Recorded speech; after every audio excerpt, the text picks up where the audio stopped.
You will hear a new student, Stefan, talking to an assistant, Anna, at the student union about his membership.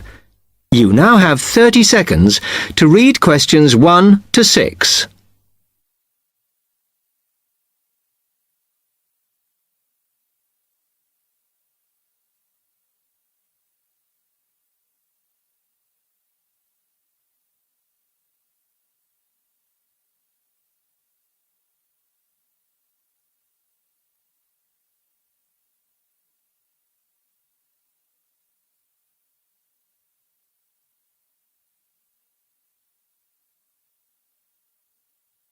Hi, can I help you? Yeah, I hope so. This is the first time I've been down to the union. I'm a new international student, and I just wondered what to do. Oh, right. Well, normally we ask international students to fill out this form, and we put your details on the wall by reception. Then other students can contact you. It's a way for everybody to get to know each other. It can be a bit lonely otherwise. Oh, I see. What's your name? I'm Anna, by the way. It's Stefan Unger. OK, well, just write that there, next to name, and then fill in the rest. Right. What does it mean, degree program? Oh, just if you are an undergraduate or a postgraduate. Or maybe you're just here for a short course? I'm a postgraduate. Do I need to say what in? Not really. It's too much detail. But you should put your department so people who have the same interests or problems as you can get in touch. So I'm studying marine construction, so for department, do I put down the science faculty then? Just your actual department. That must be engineering, no? Oh, I see, yes.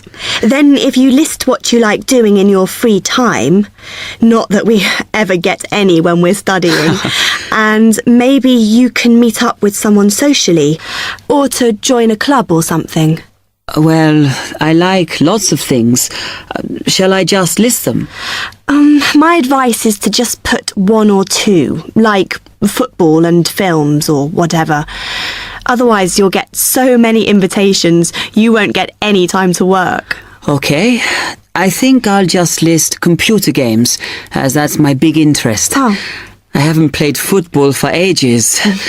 I may start to play once I get settled. Now, let's see. Next thing is languages. Yes, we find many of the international students get a bit tired of speaking English all the time. Sometimes they like to speak to someone in their own language. It's up to you. That is a good idea. I presume I don't need to put English down. Oh no, I put Italian and French. I can only speak German, my mother tongue. OK, well that's fine. Just put that. What does accommodation mean? Is that my address? We're trying to find similarities between people, and some people live in hall, some are in flats, some are in bedsits. So it helps if you say. I'm in hall, though I'd like to be in a flat, but that won't happen till the end of the first term. Put where you are now. You can always change it later. Then finally, just put your phone number. I haven't really got one. I haven't sorted out a mobile yet. Well, it's going to be difficult for people to contact you then, isn't it? Why don't you put the union one and we'll take messages for you? Okay. It's 02950 659 003. Have you got that? Yes. OK then. You now have 30 seconds to read questions 7 to 10.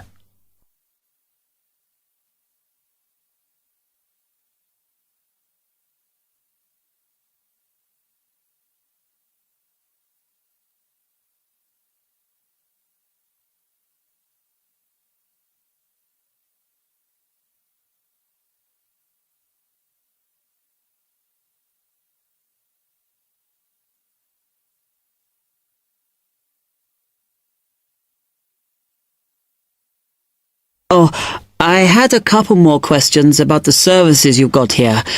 It says there's a photocopier here. Yes, you need to get a card from the shop, and then it's available to all students in the mornings. The union uses it after 1 p.m. Okay. I see also the union organizes loads of events. Are they always held here in the union building? It looks big enough. If you're interested in something, you should check the poster or our website. In fact, we normally use the Round Theatre, opposite the conference centre for most events, because the sound system is better. Right, I'll do that.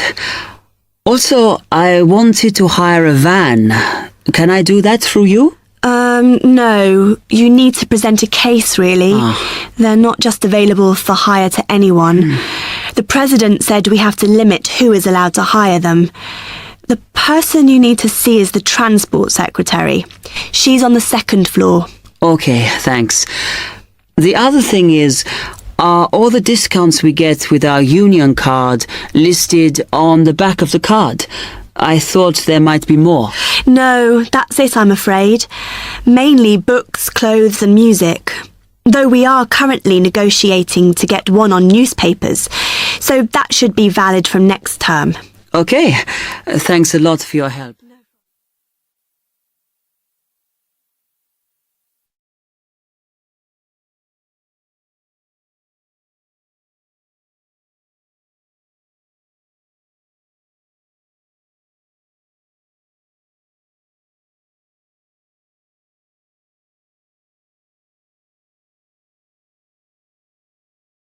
Section 2. You will hear a library assistant talking about the library she works in. You now have 30 seconds to read questions 11 to 15.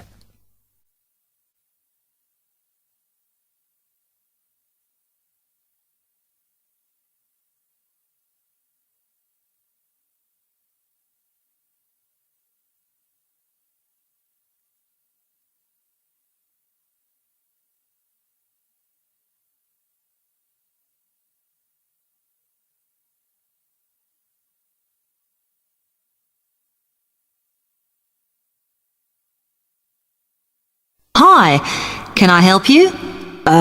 Yes, I wanted to join the library. Okay. First of all, let me show you around the library and explain a few things for you. Okay, now we're here at the main entrance. You can see the reception, which is where you bring back and take out books. And also, we can order books and answer your questions there.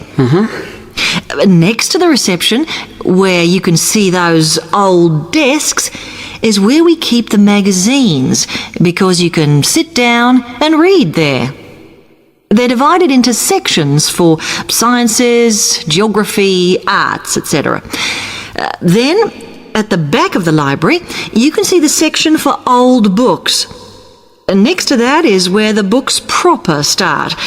That used to be the science section, but now on those shelves you'll find the art section.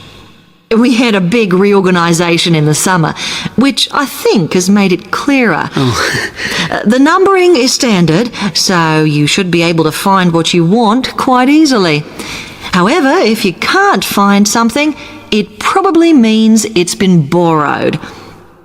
Okay, then in the corner next to the reference section is where we thought it was quietest and away from the phones and printers and things, so we've put the study desks there.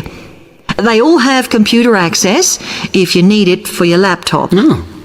We do ask that you don't just read magazines there, though. Okay, then there's the reference section where you can look up the files. Then, as we come back to the main entrance, is the next section, where we used to have the languages.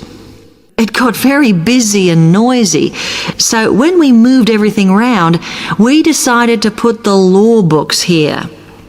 Also, because it's a smaller section, it fits quite well here. Okay then, we're back at the main entrance. Over there, by reception, there's a door that goes to the extension, And we have further sections, such as languages and study desks through there. So you could have a look round when we've finished. Then, just between reception and the door here, is where we decided to put the computers. But the computer magazines are in the magazine section, as we found too many went missing here. Okay, is that everything? You now have 30 seconds to read questions 16 to 20.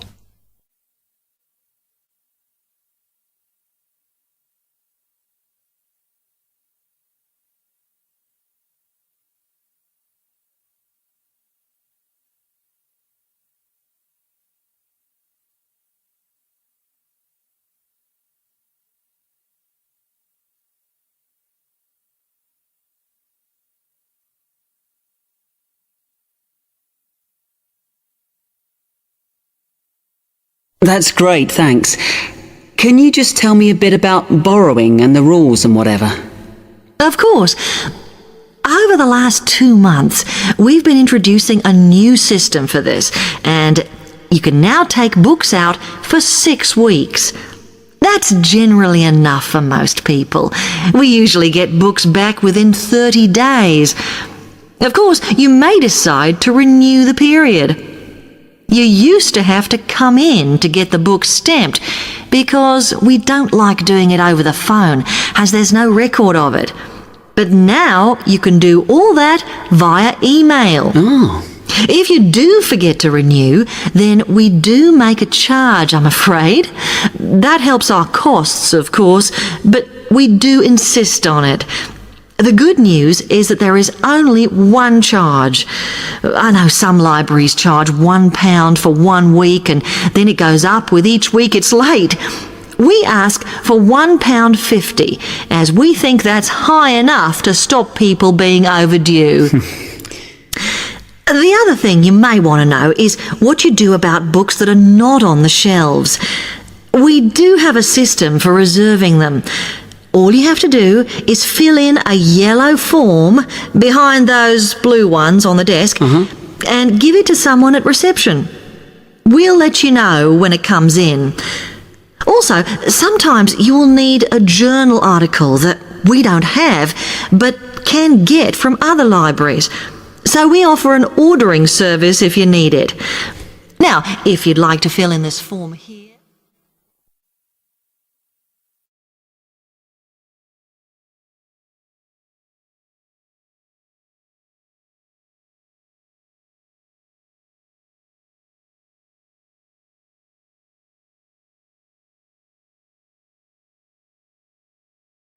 Section 3.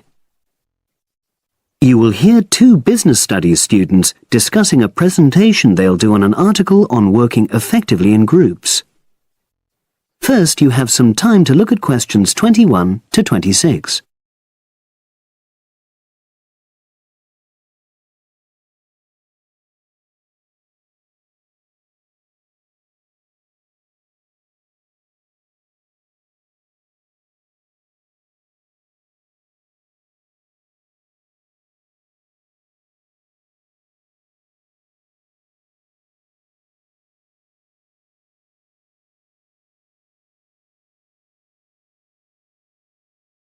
Now listen and answer questions 21 to 26. So, Brad, what did you think of the article on group work? Oh, hi, Helen. Yeah, it was pretty good, with helpful pieces of advice on how to make group work effective. I think we were lucky to be given such a straightforward text to present at the management skills seminar. Yeah. Actually, shall we discuss it now? Have you got time? Sure, it's only a 10-minute presentation, so we just need to explain and then give our views on the main points raised in the article. I'll jot down some notes. Right. So, there are 3 main sections. I suggest we start with listening. Yeah, effective listening in groups, because it's not something that's frequently covered on courses in our field. No, and we should say that in the presentation. Yeah, and also effective listening's pretty simple, you know. I don't think it's hard to learn. Well, people think it's easy, but in my experience, most of us tend to be very lazy listeners. Okay, I wouldn't argue with that. Something I do think we should emphasize is the power of the listener's posture, gestures, etc., in making speakers feel respected. Not that you're just waiting for them to finish before jumping in with your own ideas. Okay, right. The next section is on goal setting. Let's make sure we're clear what the article says on this. Yeah. Well, firstly, it says that all group members must be given time to explain their own goals. That's it, yeah. And then, did it say that the whole group should agree on common goals? That's a bit too strong. It's more that everyone's agendas should be equally acceptable. But it does say that goals have to be realistic, Achievable within a particular time? You've got it.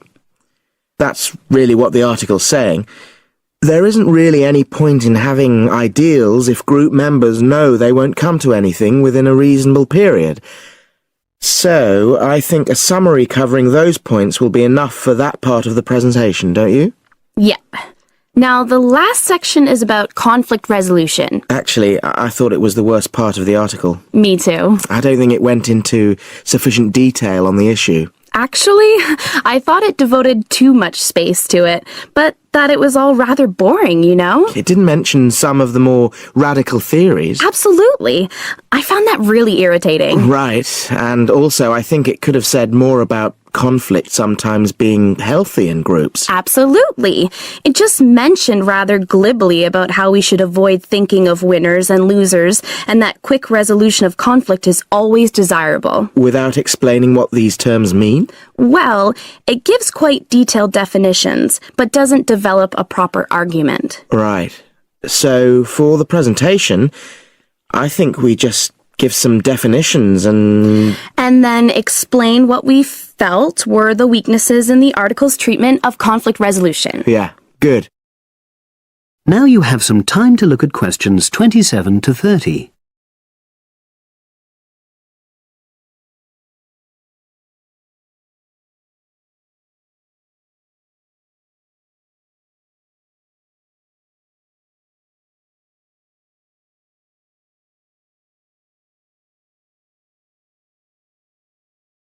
Now listen and answer questions 27 to 30.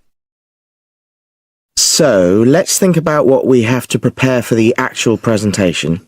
Well, I suppose we'll use PowerPoint, but I'm hopeless at using it, especially if it has any visuals. I really have to look into doing a course on it because I know I'll need it in the future. Don't worry, I'm quite happy using PowerPoint and I'll put it together when everything else is ready. That's a relief. But yes, do that later. Okay. Now, I heard the tutor saying we have to include some well-chosen quotations from the article. I'm not sure if we do. I'll email him to find out. No need. I can just have a look at the specs he gave us when he set the task. That'll be quicker. But the tutor definitely said we have to prepare a handout to go with the talk. I'm not really sure how we do that. Sarah did one last year. Who's she? She's doing the same option as me on marketing. I'll ask her advice on what to include. Great. So that just leaves the bibliography at the end. I suppose it'll mainly be articles. Yeah. So we'll just look on the web, and we can leave that till later. But we've been advised against that? Well, we could have a look through some journals in the library. I think we should start by looking through module handbooks. I think that'll give us some good leads. Yeah, you're probably right. So, that's all the topics. That is the end of section 3. You now have half a minute to check your answers.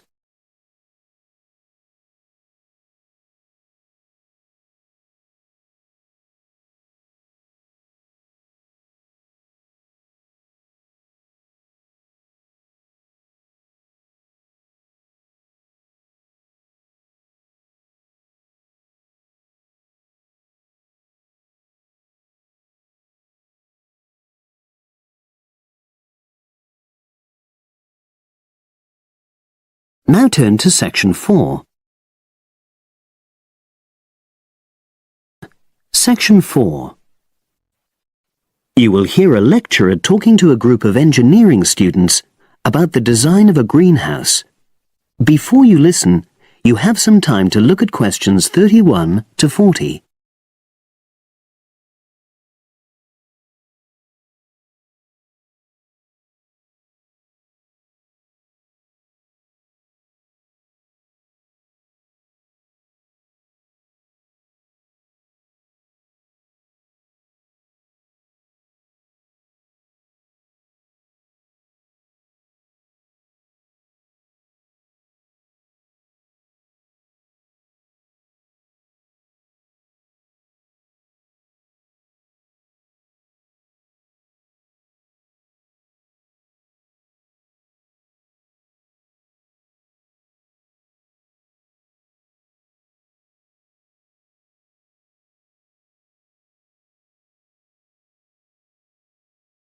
Now listen and answer questions 31 to 40. Good afternoon. This is the first of a series of lectures I'll be giving about engineering for sustainable development. I'll be presenting examples of engineering projects from a variety of contexts, and today I'm going to talk about a project to design a new kind of greenhouse for use in the Himalayan mountain regions. First of all, I'll tell you about the problem which was the context for this project. In the Himalayan mountains, fresh vegetables and other crops can only be grown outside for about 90 days during the summer, because the altitude of the region is around 3,500 meters, and because the rainfall is so low. In winter, temperatures fall below minus 25 degrees centigrade, so fresh vegetables have to be imported. They arrive by truck in summer or by air in winter, which makes them expensive. Local people rely on dried leafy vegetables and stored root crops during the winter, and rarely eat fresh vegetables. But despite the sub-zero temperatures, the skies over the region are cloudless, and there are over 300 sunny days per year. So, an engineering solution was needed to exploit the sun's energy and protect locally produced plants from freezing during winter. And in fact, there had been programs in the past to provide greenhouses, but these were unsuccessful. The greenhouses weren't adapted for local conditions, so they tended to fall into disuse. So, a few years ago, a project was initiated to design a better greenhouse, one which would meet the criteria for sustainability.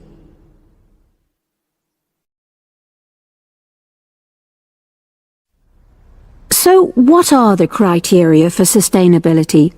Well, first of all, the new greenhouse is designed to be relatively simple, so construction is cheap. Locally available materials are used wherever possible. The walls are generally constructed of mud bricks, made locally, although in areas of high snowfall, more resilient walls of stone are needed. Rammed earth is also used. The main roof is generally made from locally available poplar wood, with water-resistant local grass for the covering. In addition, the construction and maintenance of the greenhouse is done by local craftsmen, so local stonemasons are employed to build the greenhouse walls, and specialized training is provided for them wherever necessary. Then, the greenhouse is designed to run on solar power alone. There's no supplementary heating. And lastly, families are selected to own one of the new greenhouses with great care. They have to have a site which is suitable for constructing it on. They also have to be keen to make a success of using it, and also to share the produce with the wider community through sale or barter. Potential owners are taken to see existing greenhouses before they make a final decision about having one. So, those are the features which make the project sustainable. And now, I'll briefly describe the design of the greenhouse. The greenhouses are orientated very carefully along an east-west axis, so that there's a long south-facing side. The transparent cover on the south-facing side is made from a heavy-duty polythene, which should last for at least 5 years. On the inside of the greenhouse, the walls are painted. The rear and west-facing walls are black to improve heat absorption, but the east-facing wall is white to reflect the morning sunlight onto the crops inside. Finally, there's a door in the wall at one end, and vents are incorporated into the roof, the door, and the wall at the other end to enable control of humidity and prevent overheating. I'll turn now to the benefits which have resulted from the introduction of these new greenhouses. These benefits are of various kinds, but for now, I'll just mention the social benefits. First of all, people who own a greenhouse gain social standing in their communities because they provide vegetables for the wider community, for regular consumption as well as for festivals, and they also earn income. Secondly, because in rural areas it is women who usually grow the food, the greenhouses have increased their opportunities. They bring the benefits of improved nutrition and increased family income from the sale of surplus produce. And thirdly, as a result of their improved financial position, some families can now afford to educate their children for the first time.